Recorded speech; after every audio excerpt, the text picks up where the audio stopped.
Seguimos leyendo sección 59, Adivasavatarna Parva. La sección 62, Historia del Mahabharata. Dijo Janamjay: oh excelente Brahmin, en verdad me has contado en breve la historia llamada Mahabharata sobre los grandes hechos de los Kurus.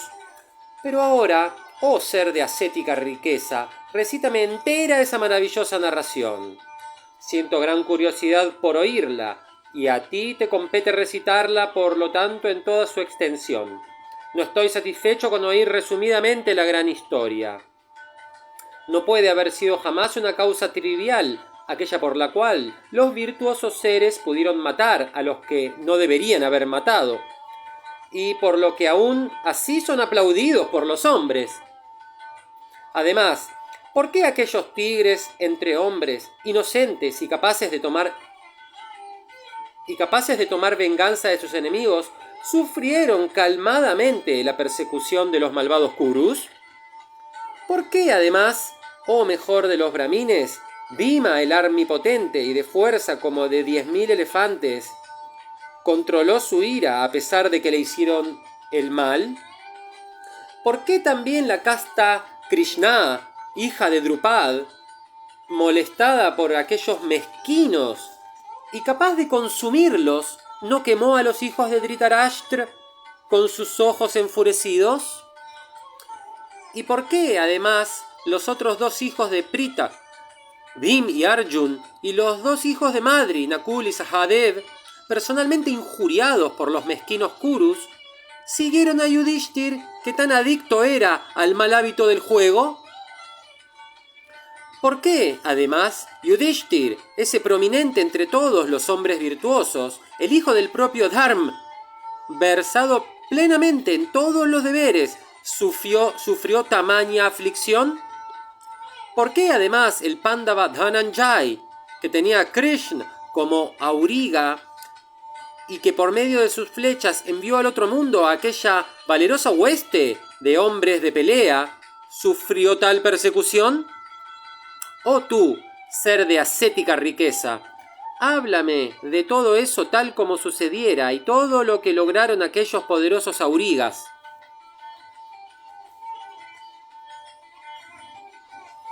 Dijo Vaishampayan: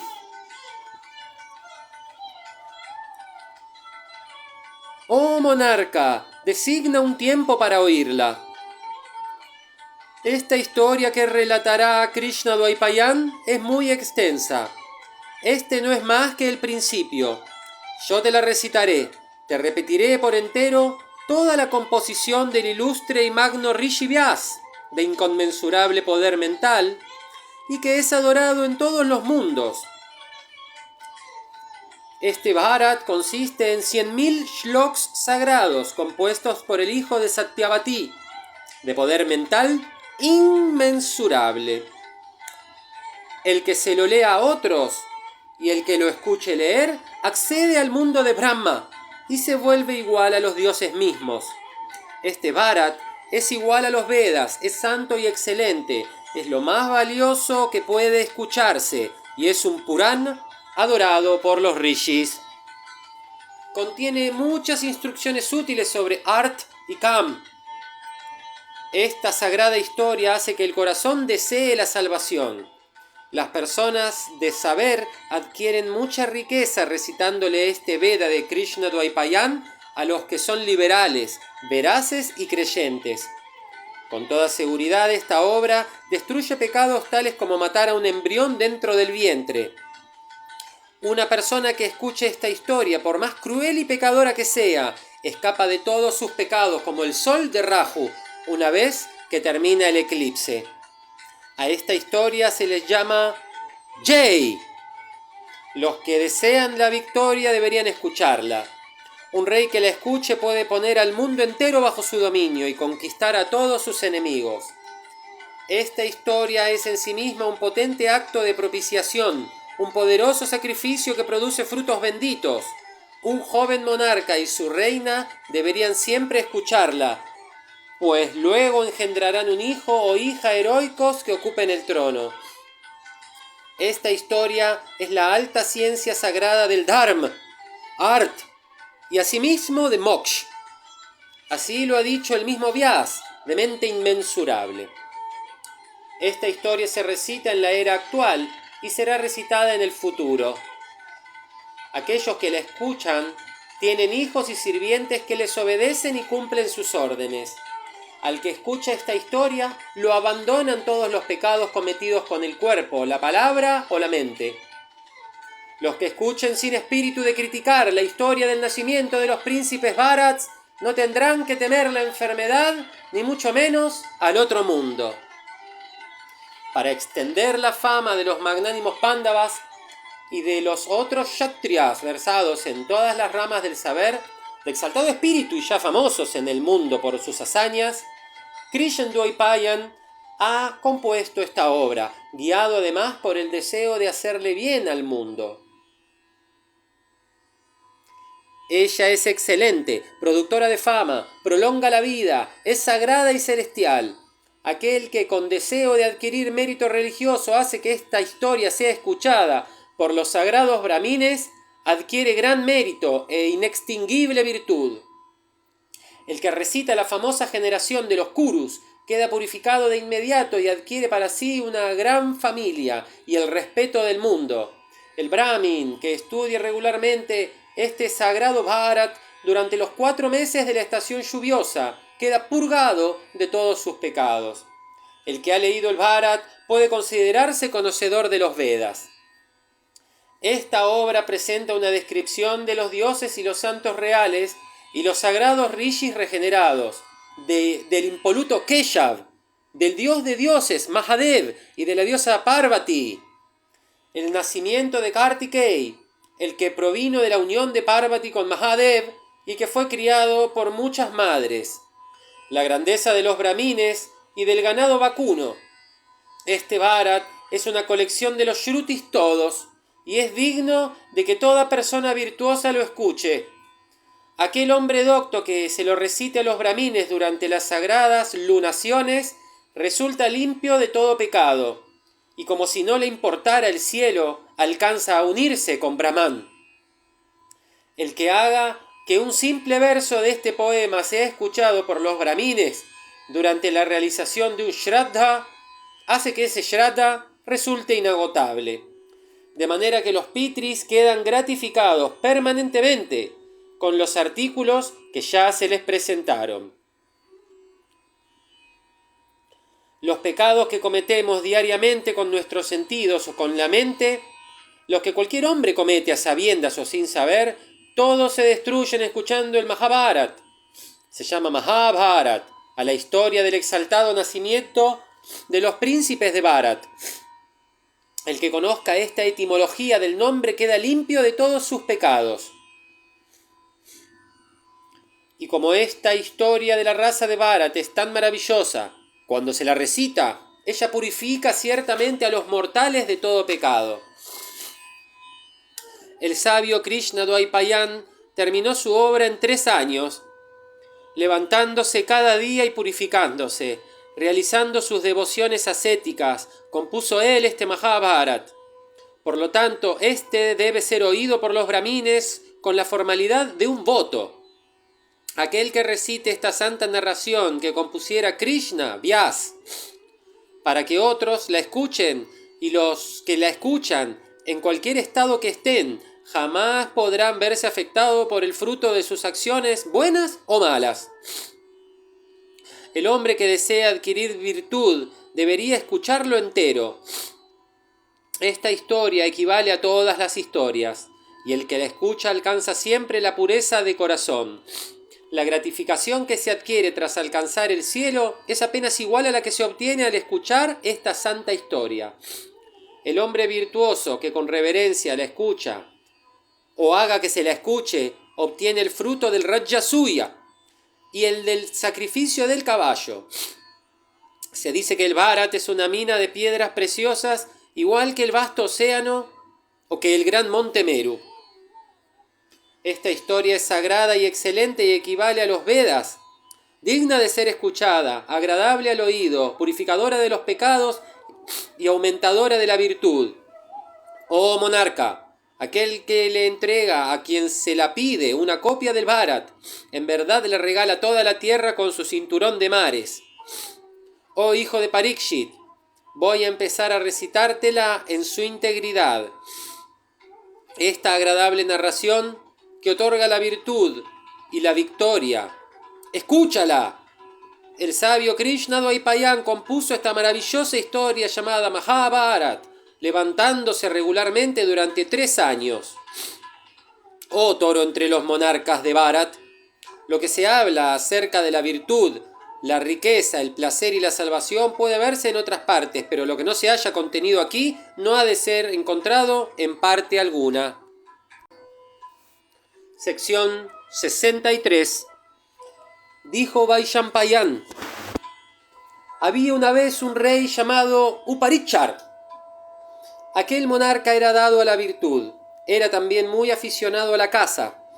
Aquel rey de la casa Paurav, a quien también llamaban Vasu, conquistó gracias a las instrucciones de Indra el reino excelente y deleitable de los Chedi. Algún tiempo más tarde el rey abandonó el empleo de las armas y habitaba en aislado retiro, practicando las austeridades más severas. Durante este período los dioses, con Indra al frente, se le acercaron al monarca en una ocasión, creyendo que procuraba la soberanía de los dioses mediante aquellas severas austeridades suyas. Los celestiales, haciéndosele visibles, lograron que se apartara de sus ascéticas austeridades con suaves palabras. Los dioses le dijeron: «Oh Señor de la tierra, deberías cuidar de que la virtud no sufra disminución en ella. Bajo tu protección, la virtud misma protegerá en compensación al universo». E Indra dijo: «Oh rey, protege la virtud en la tierra con atención y estrictamente. Al ser virtuoso, habrás de contemplar en la vida futura muchas regiones santas por toda la eternidad. Y aunque yo soy del cielo y tú eres de la tierra, a pesar de eso eres mi amigo y yo te estimo. Oh rey de los hombres, habita aquella región de la tierra que es deliciosa, abundante en animales, sagrada, llena de riquezas y de cereales, bien protegida como el cielo, de clima agradable, agraciada con todo objeto de goce y bendecida con la fertilidad. Y este dominio tuyo, oh monarca de Chedi, está lleno de riquezas, de gemas y de piedras preciosas, y además contiene mucha riqueza minera. Las ciudades y los poblados de esta región son todos dados a la virtud. La gente es honesta y está contenta, no mienten jamás, ni siquiera en broma. Los hijos jamás dividen sus riquezas de las de sus padres y siempre están atentos al bienestar de sus padres. Los bueyes flacos no son uncidos jamás al arado ni al carro, ni aplicados a llevar mercancías. Por el contrario, se los alimenta bien y se los engorda. En Chedi, las 4 órdenes se dedican siempre a sus vocaciones respectivas. Que nada de lo que sucede en los 3 mundos quede desconocido para ti. Te daré un carro de cristal, como solo los celestiales pueden llevar surcando los aires. Solo tú, de entre todos los mortales de la tierra, podrás viajar por los aires montado en ese carro magnífico, igual a un celestial revertido de un cuerpo físico. Además te regalaré una guirnalda triunfal de lotos que no se marchitan, merced a la que no serás herido por las armas en batalla. Y esta guirnalda bendita e incomparable, oh rey, que en la tierra es famosa como la guirnalda de Indra, será tu señalado distintivo». El matador de Vritra, Indra, también le dijo al rey, para gratificación suya, le dio al rey, para gratificación suya, un pilar de bambú para proteger a los honestos y a los pacíficos. Pasado un año, el rey lo plantó en tierra para alabar así a su dador, o sea, a Shakra. Desde aquel entonces, oh monarca, todos los reyes comenzaron, siguiendo el ejemplo de Vasu, a erigir un pilar para celebrar el culto de Indra. Tras haber erigido el pilar, lo adornaban con tela de oro, esencias, guirnaldas y diversos ornamentos.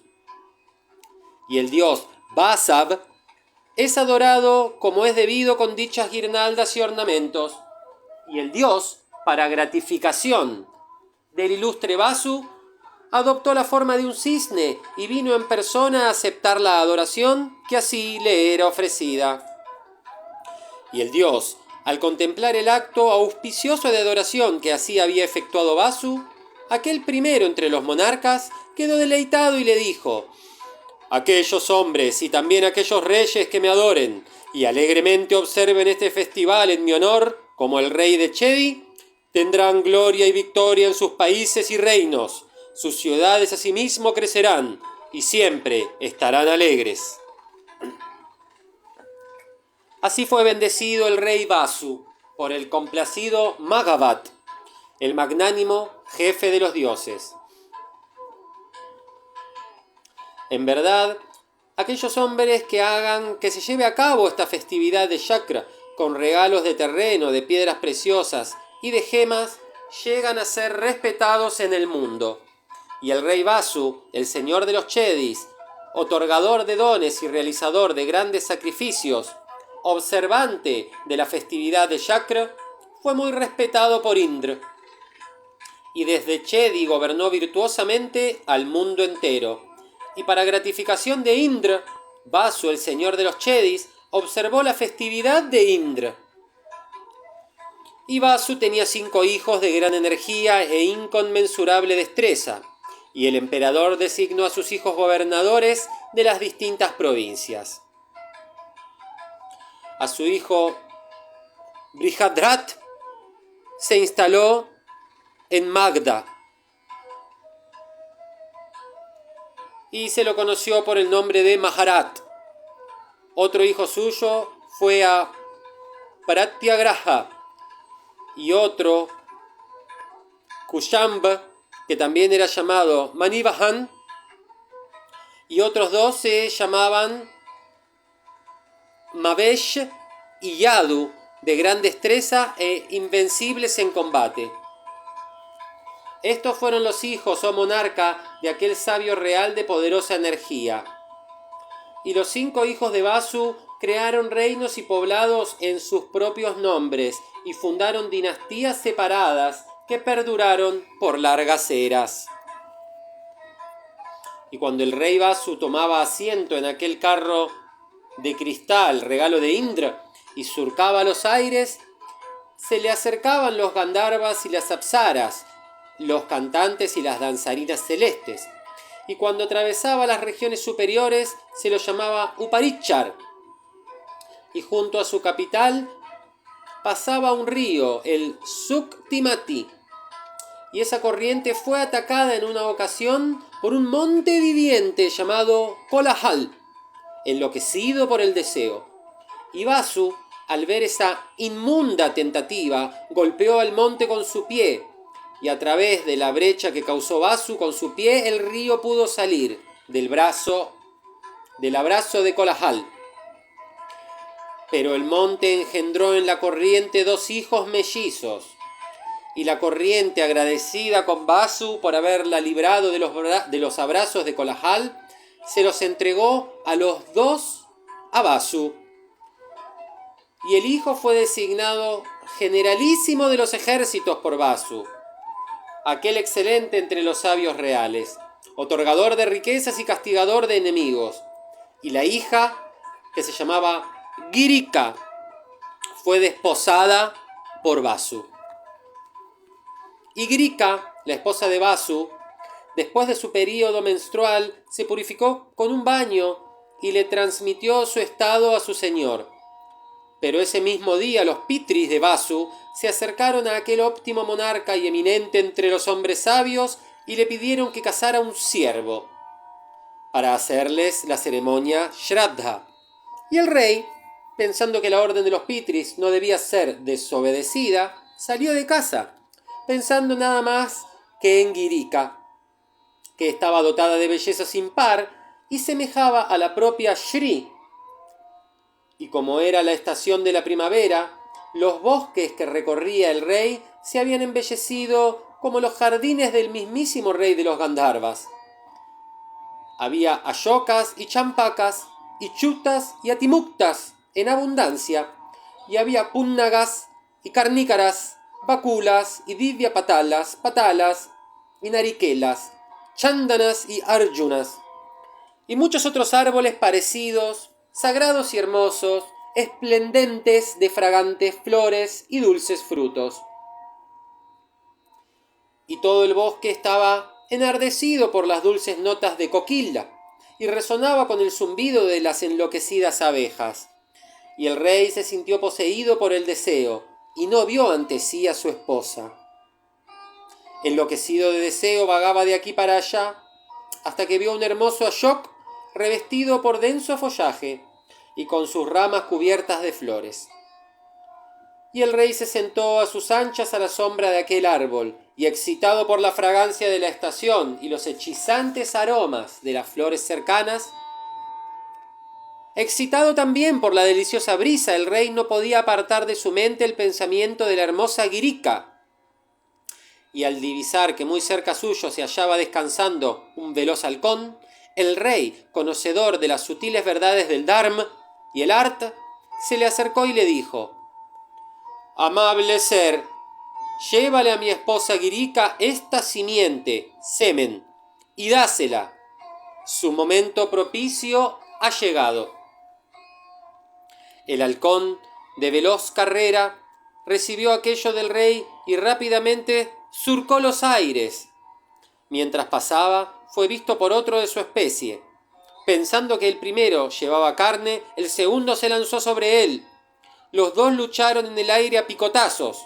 Mientras luchaban, la simiente cayó en las aguas del Yamuna. Y en aquellas aguas vivía una apsara de alto rango, conocida por el nombre de Adrika, que había sido transformada en pez por la maldición de un brahmin. No bien la simiente de Vasu cayó de las garras del halcón al agua, Adrika se acercó velozmente y la tragó de inmediato. Ese pez fue capturado algún tiempo después por los pescadores. Y hacía ya 10 meses que el pez se había tragado la simiente. Del estómago de aquel pez salieron 2 niños con formas humanas, un varón y una mujer. Los pescadores se maravillaron mucho y fueron a ver al rey Uparichar, eran súbditos suyos, y le contaron todo. Le dijeron: «Oh rey, estos 2 seres de forma humana fueron encontrados en el cuerpo de un pez». El niño fue adoptado por Uparichar. Ese niño posteriormente llegó a ser virtuoso y veraz como el monarca de Matsya. Después del nacimiento de los mellizos, la Apsara quedó libre de su maldición, pues con anterioridad el ilustre ser que la había maldecido le había dicho que mientras viviera con su forma de pez daría nacimiento a 2 niños de formas humanas y luego quedaría librada de la maldición. Entonces, de acuerdo con aquellas palabras, tras haber dado a luz a los 2 niños y morir a mano de los pescadores, dejó su forma de pez y recuperó su propia forma celestial. La Apsara ascendió entonces por el sendero que recorren los siddhas, los rishis y los charanas. El rey entregó a los pescadores la hija de la Apsara peciforme que hedía a pescado, diciéndoles: «Esta será hija de ustedes». Esa niña fue conocida por el nombre de Satyavati, y dotada de gran belleza, poseedora de toda virtud. Por el contacto con los pescadores, aquel ser de agradable sonrisa retuvo el olor a pescado durante un cierto tiempo. Deseosa de servir a su padrastro, cruzaba personas con su bote a través de las aguas del Yamuna. Mientras Satyavati se dedicaba a este oficio, un día la vio el gran Rishi Parashar durante sus paseos. como ella estaba dotada de gran belleza y era un objeto de deseo incluso hasta para una anacoreta, y de agraciada sonrisa, el sagaz sabio deseó poseerla ni bien la vio, y aquel toro entre los munis se dirigió a la hija de Vasu, de celestial belleza y afinados muslos, diciéndole: «¡Oh bendito ser! ¡Acepta mi abrazo!». Satyavati le respondió: «Oh santo varón, mira a los rishis que hay a cada lado del río. ¿Cómo puedo concederte tu deseo a la vista de ellos?». Ante esas palabras de ella, el asceta creó en respuesta una niebla que no existía antes y que sumió a toda la región en la oscuridad. Y la doncella, al ver la niebla que el gran rishi había creado, se maravilló sobremanera. Y aquel ser indefenso enrojeció con el rubor de la timidez y le dijo: «Oh santo varón, date cuenta de que soy una doncella aún bajo el control de mi padre. Oh ser impecable, si aceptara tus abrazos, mi virginidad quedaría manchada. Con mi virginidad manchada, oh mejor de los brahmines, ¿cómo pues podré volver a casa, oh rishi? En verdad no me sería posible soportar la vida». Tras meditar todo esto, oh ilustre ser, haz lo que corresponda hacer. Aquel óptimo ser entre los rishis, complacido por todo lo que ella le había dicho, le respondió: «Seguirás siendo virgen aunque cedas a mis deseos. Y solicita de mí, oh tímido ser, oh hermosa dama, la gracia que desees». «Mi gracia, oh ser de bella sonrisa, jamás ha resultado vana en el pasado». Así exhortada, la doncella pidió como gracia que su cuerpo exhalara dulce perfume, en lugar del olor a pescado que tenía, y el ilustre rishi le concedió aquel deseo de su corazón. Tras haber obtenido aquella gracia, ella quedó sumamente complacida y llegó inmediatamente su período fértil, y aceptó los abrazos de aquel rishi de acciones maravillosas, y desde entonces llegó a ser conocida entre los humanos con el nombre de Gandhavati, la de dulce perfume, y los hombres podían percibir su aroma desde un yojan de distancia, y por eso se la conocía además por otro nombre, Yojanagandha, aquella cuyo aroma se extiende un yojan a su alrededor. Y después de esto, el ilustre Parashar regresó a su propio refugio. Y Satyavati, agradecida por haber obtenido el don excelente a consecuencia del que se volvió de dulce aroma, y por haber quedado con su virginidad intacta, concibió, merced al abrazo de Parashar, un hijo. Y ese mismo día dio a luz en una isla del Yamuna al hijo que en ella engendrara Parashar, dotado de gran energía. Y el niño, con permiso de su madre, se consagró al ascetismo y se fue diciendo: «En cuanto me recuerdes, cuando llegue la ocasión, apareceré ante ti». Y así fue como Vyas nació de Satyavati y Parashar. Y como nació en una isla, se le llamó Dwaipayan. Dwaipa, o sea, isleño. Y el docto Dwaipayan, al percibir que la virtud, que tiene 4 pies, tiene por destino quedarse coja de un pie en cada yug, y que la duración de la vida y la fuerza del ser humano acompaña a la de los yugs, e impulsado por el deseo de obtener el favor de Brahma y otros brahmines, organizó los Vedas. Y por esa razón llegó a ser llamado Vyas, el organizador o compilador. Aquel gran ser otorgador de dones le enseñó luego los Vedas, de los que el quinto es el Mahabharata, a Sumanta, Jaimini, Paila, a su hijo Shuk y a Vaishampayan. Y merced a ellos, él publicó por separado la compilación del Bharat. Luego Bhishma de gran fama y energía y de esplendor inconmensurable, emanado de las partes constitutivas de los Vasus, nació en el vientre de Ganga, merced al rey Shantanu.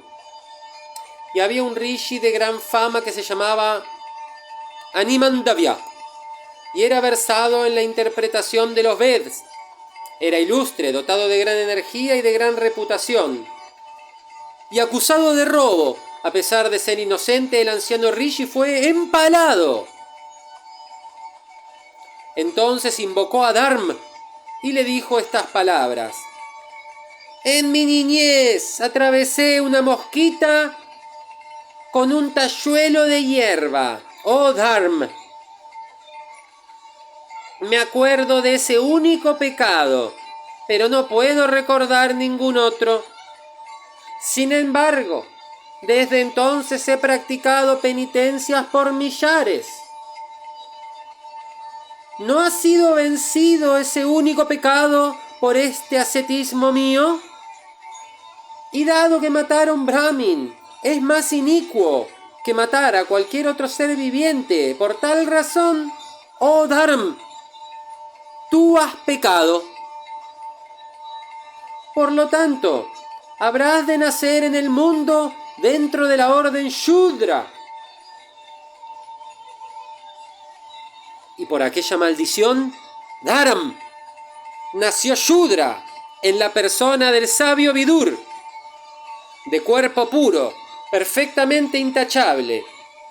Y el Sutta nació de Kunti Surya cuando ella era doncella, y salió del vientre de su madre con una cota de malla congénita y el rostro iluminado por unos pendientes. Y el propio Vishnu, de fama mundial, adorado en todos los mundos, nació de Devaki y Vasudev, para beneficio de los tres mundos. Él carece de nacimiento y muerte, es de radiante esplendor. El creador del universo y el señor de todo. En verdad, Él, que es la causa invisible de todo, que no conoce el deterioro, que es el alma omnipenetrante, el centro alrededor del que se mueve toda cosa, la sustancia en la que son inherentes los tres atributos de Sattva, Rajas y Tamas, el alma universal, el inmutable, el material a partir del que todo ha sido creado, este universo.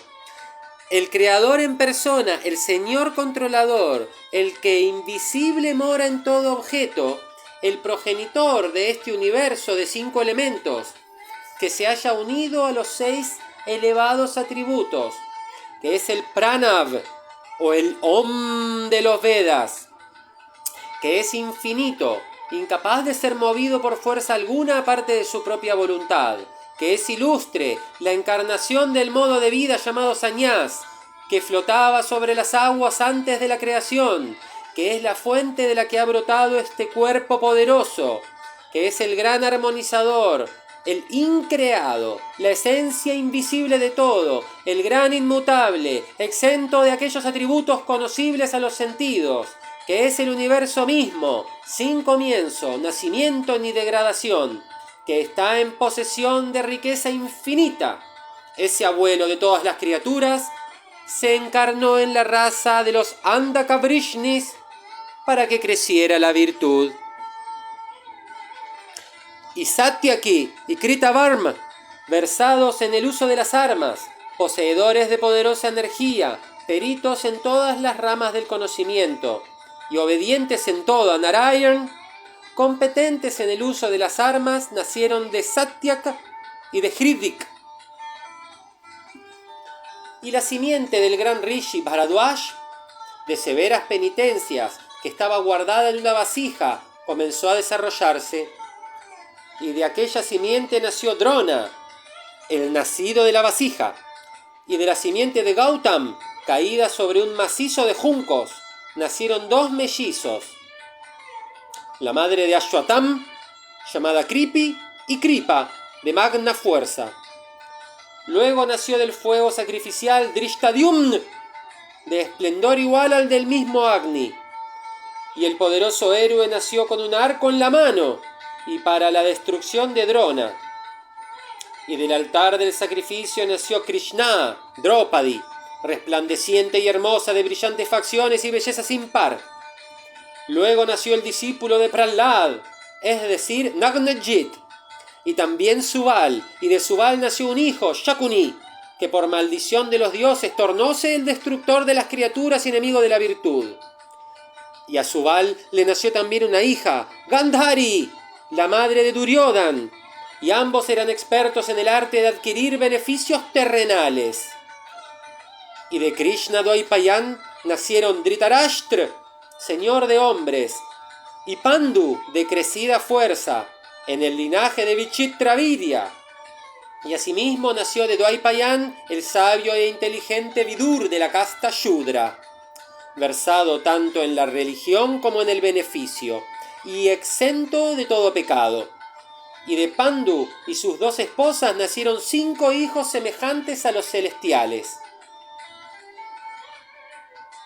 El mayor de estos fue Yudhishthir, y Yudhishthir nació de la simiente de Dharam, Yam, el dios de la justicia, y Bhim, el de estómago de lobo, nació de Marut, el dios del viento, y Dhananjay, bendecido por la buena fortuna y primero entre todos los que llevan armas, nació de Indra.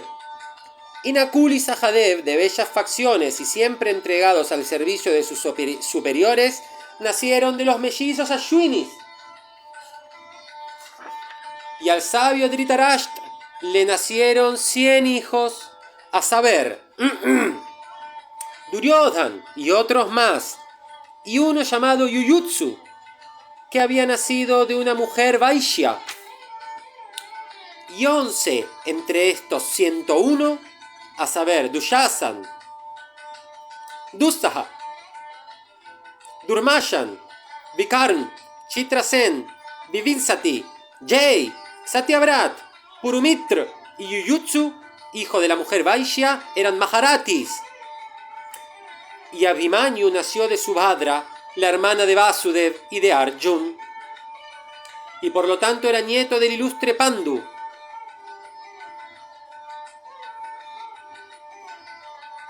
Y a los 5 Pándavas les nacieron 5 hijos de Panchali, su esposa en común. Y estos príncipes eran todos muy apuestos y conocedores de todas las ramas del saber. De Yudhishthir nació Prativindya, de Vikrodar, Suttasoma, de Arjun, Shrutakirti de Nakul, Shatanika, y de Sahadev Shrutasen. De Yudhishthir nació Prativindya, de Britkodar, Sutasom, de Arjun, Shrutakirti, de Nakul, Shatanik, y de Sahadev Shrutasen, de gran destreza. Y Bhim engendró en el bosque un hijo llamado Ghatotkach, en Hidimba. Y a Drupad le nació una hija, Shikandin, que luego fue convertida en un niño varón. Shikandin fue transformada en varón por un yaksha llamado Stuna, que deseaba hacerle un bien. En aquella gran batalla de los Kurus, cientos de miles de monarcas vinieron a luchar entre ellos. No sería capaz de enumerar los nombres de la hueste innumerable ni siquiera en 10.000 años. Sin embargo, te he nombrado a los principales que fueron mencionados en esta historia.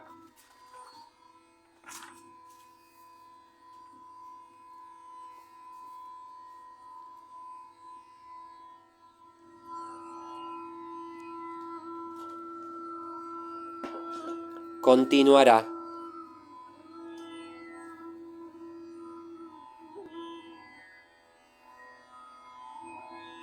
Muchas gracias.